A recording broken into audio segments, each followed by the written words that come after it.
Hi everybody, Holly Hobby here. Today we're going to be transplanting some of our seedlings into bigger pots. Some of the plants have done really well, and it's time for them to now move into a new home. So if you've never done this process before, it's pretty simple, depending on which medium you decided to use for your initial seedlings. As you know, we've used some trays. We also have some other little pods that we've used. The beans are really thriving, and so are the little pumpkin seeds. So these guys need a new home so they can really thrive and grow. So what we're going to be doing is just taking these little pods out and putting them into bigger pots that we got from the garden centers last year. And you start off by putting dirt in the base, and it's really important to note these little guys need to have holes in the bottom. If there's no holes, there's nowhere for them to drain out. And in fact, the roots are going to get stuck inside and you're going to have some root rot. So we don't want that.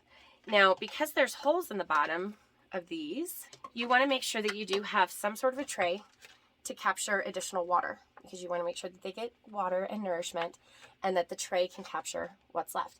You can find these at any like Home Depot, any garden center, just in the plant area, and they're very inexpensive. So reuse, recycle from previous things. You can also get things from the different garden centers and so forth. And yeah, use your trays and water often. So one of the things I'm also going to be doing this time when I water is I'm going to add a nutrients to the dirt. I'm going to fill the dirt up to right about this marker inside here. That'll give us enough room to place the little pod inside. You'll notice that some of these guys are in little trays that have just dirt. So I'm going to be scooping those out gently and putting those in the dirt, adding dirt on top. When you do the transplant there, it's ready for food. So it's already used all the nutrients that would have been in the original dirt that you use for planting. So let's have fun with it. And you know I'm a big fan of black gold, so you can use any potting soil that you like. This is going to be, I'm just going to scoop some out in here. And that should be just enough dirt to get that started. As always, you do want to try to water, so that way everything's just not floating about. Let that water settle. Remember, you can pat it on down. This will give you nice, breathable room. So I'm going to take this little bean in its pod, and you're going to see there's, oh yes, there's all sorts of roots already in there. Try to keep the roots as much as possible intact. Remember, these were the peat moss pods that we were using. And since beans like to go directly in its source, I'm just going to go ahead and make a little bit of room here. Get that guy in there.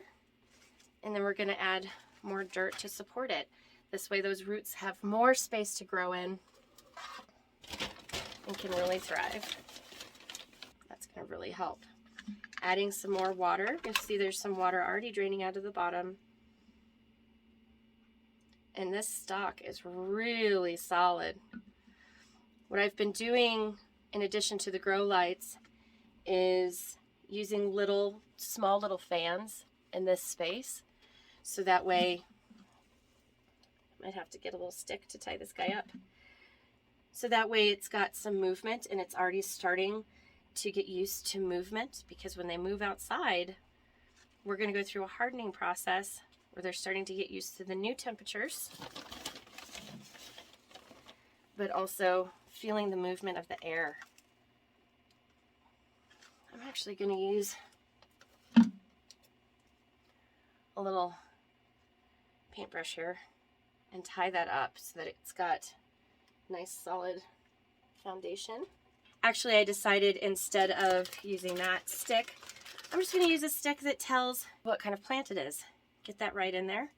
And in order to tie this up, I can use a couple of different mediums. This here is plant twist tie, and it's pretty cool. It's wound up real nice. I can use this to just twist tie around that stake without hurting the stalk of the plant, to just give it enough support in its new ground before it's got the strength to handle it on its own.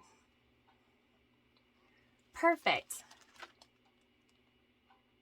You can also use vinyl stretch ties if you'd like as well. It's a good option. But twist ties seem to work great today. So that's what I'm going to do with all of these bigger plants. I've got some watermelon here that are going to be moving into a new home. And I've got some pumpkin and tomatoes and peppers as well. So that's it, my friends. Just love on your plants. Make sure they've got the food and nourishment that they need, all the water that they need, the light that they need. And once it's time, right around Memorial Day, you can go ahead and get those guys outside so long as the temperature is just right. You want to make sure that the ground is not any less than 45 degrees overnight, and it should be safe for you to plant some things out there. I would also plan on having some different coverings, so that way should there be any snow, wind, hail, your plants have some protection. Type in the comments down below what you're planting this year and what you're looking forward to. As always, don't forget to subscribe, hit that bell for notifications, and comment down below. Cheers to your success, my friends. I can't wait to see what you're growing in your gardens.